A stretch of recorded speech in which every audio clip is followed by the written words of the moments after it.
La creatividad es un requisito indispensable en el mundo de hoy, sobre todo por el hecho de que el crecimiento personal, el crecimiento del dinero y la potenciación de oportunidades van de la mano con el desarrollo del cerebro y de las ideas que éste genere. Es por eso que las lecciones más importantes se hallan fuera del pensamiento convencional que existe en la sociedad y que se enseña en muchos centros de estudio como universidades e institutos. Por eso el motivo de este video es ayudarte a dejar el pensamiento común y motivarte a pensar fuera de la caja. Si bien se mencionan muchas lecciones importantes en el libro sobre el cual baso el video, creo que estas 4 siguientes son las más importantes. Y los ejercicios que le siguen a estas lecciones lo son aún más, pues es poner en práctica estos 4 principios. El resumen y descripción del libro está pues bajo el vídeo, así que vamos por las lecciones. La primera, la creatividad no surge cuando se está leyendo o cuando uno se esfuerza, sino que las ideas creativas surgen espontáneamente en un momento en el que el autor llama relaxing time off, que es cuando estás descansando, jugando o en el transporte. Surgen cuando no haces nada, y al surgir así, de forma tan espontánea, también se olvidan de forma rápida, por lo que si tienes una idea creativa o que tú consideres creativa, debes de anotarla. Este proceso espontáneo mediante el cual surgen ideas de la nada, llama a esas ideas insight o revelaciones. De la mano va que las ideas creativas deben de entenderse como la conjugación novedosa de experiencias previas o conceptos preexistentes, dejando de lado paradigmas que pueden considerar evidente aquello.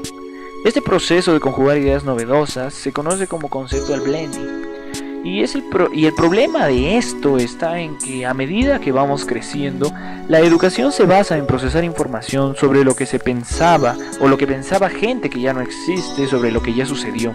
Muchas veces menosprecian las ideas creativas y las catalogan como jaladas de los pelos o imposibles. Sin embargo, se valora lo que ya está probado y funciona de forma regular, forzando a que exista algo ya muerto en las respuestas. Nos están enseñando a no pensar, sino a recordar conceptos y a partir de ello generar contenido.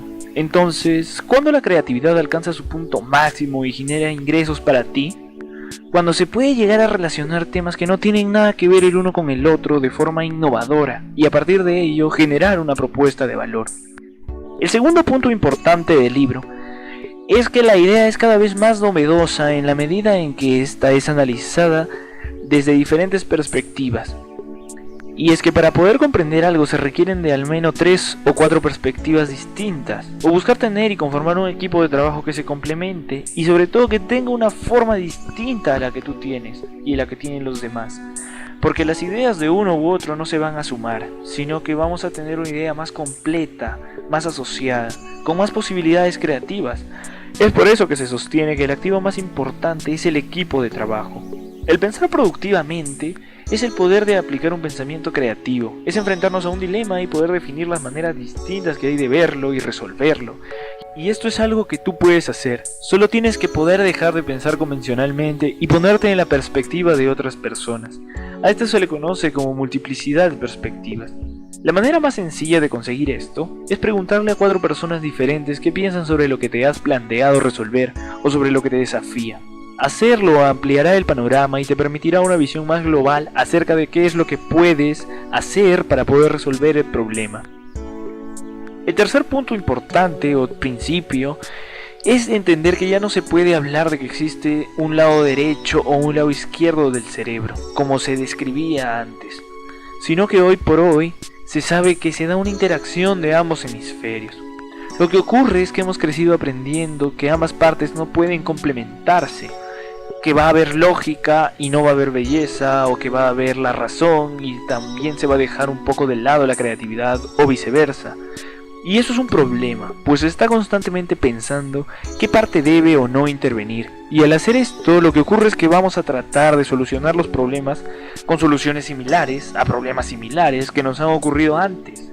Y es casi seguro que llegaremos a un punto en el cual no podamos seguir resolviéndolo.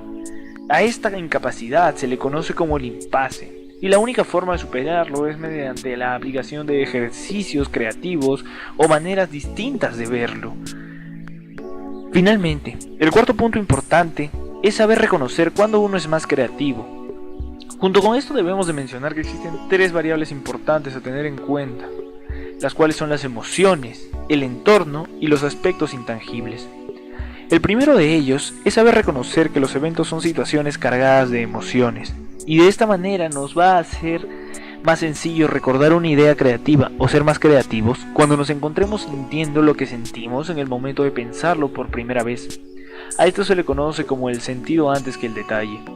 Y esto es vital, es muy importante, sobre todo para crear una cultura. Lo segundo importante es el entorno, el cual va a reflejar lo que sientes y las ideas creativas cada vez que te encuentres en un lugar similar a donde las pensaste inicialmente. Esto es casi tan importante como las emociones, van de la mano, no se pueden separar, sobre todo si quieres hacer este proceso algo constante.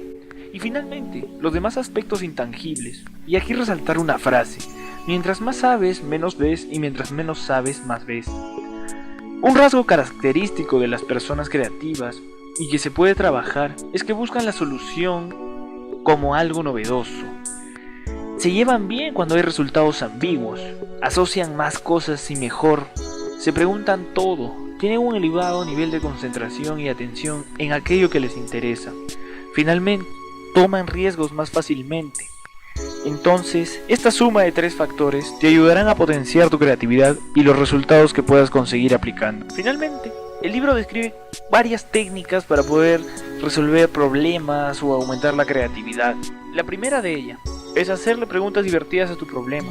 Imagina que es un ser vivo, pregúntale qué piensa, cuál es su religión, cuál es su política, qué tiene de interesante, qué tiene de bello y muchas cosas más. Luego trata de responder a esas preguntas basándote en tu contexto y en el contexto de los problemas, en el contexto de tu equipo de trabajo, de las personas que te rodean. Esto hará que puedas verlo de otra manera y cumplir varios elementos involucrados, así como ampliar el panorama. El segundo método vendría a ser más aplicable cuando tu retro se trata de innovación o buscar nuevos usos para algo. Nuevamente, este método es muy utilizado para aplicar innovación disruptiva. Haz una lista de nuevos usos que puedes darle a algún objeto. No los discutas ni los juzgues hasta antes de tener un número de ideas que se han planteado. Entre 50, 100. Te darás cuenta de que las primeras son muy generales y quizá poco innovadoras. Las últimas serán cada vez más novedosas. Una vez llegado a ese punto, es momento de determinar qué implementar. A esto se le conoce como el fluir mental. El tercer método es la técnica de SCAMP. Esta es usada en los ambientes de trabajo. Básicamente esta técnica se basa en 6 principios o elementos, los cuales son sustituir, combinar, adaptar, modificar, eliminar y reordenar. Cada uno de estos elementos va a enfocarse en algo determinado. Lo que debemos hacer es preparar preguntas para cada uno de estos elementos y que estén relacionados con el desafío o problema. Un ejemplo sería si tienes que mejorar el ambiente de trabajo. La pregunta correcta al momento de sustituir a alguien de tu equipo de trabajo sería: ¿qué ocurriría si saco a esta persona y coloco a otra? Y así sucesivamente con cada elemento. Hacerlo te permitirá entender la magnitud de tus decisiones y el grado de dificultad que pueda tener el problema. Finalmente, la cuarta técnica vendría a ser la técnica usada por Walt Disney, en la cual debes de cambiar el rol durante 3 días seguidos, para así garantizar lo que mencionamos acerca del multiperspectivismo. Un día sé un médico, al otro sé un profesor, al otro día puede ser un conserje u otro personaje, y así sucesivamente, o al menos pasar el tiempo con esas personas, para poder asimilar y para poder tener las 3 o 4 perspectivas que estas personas tienen sobre un tema y poder ampliar fielmente tu panorama al momento de resolver problemas.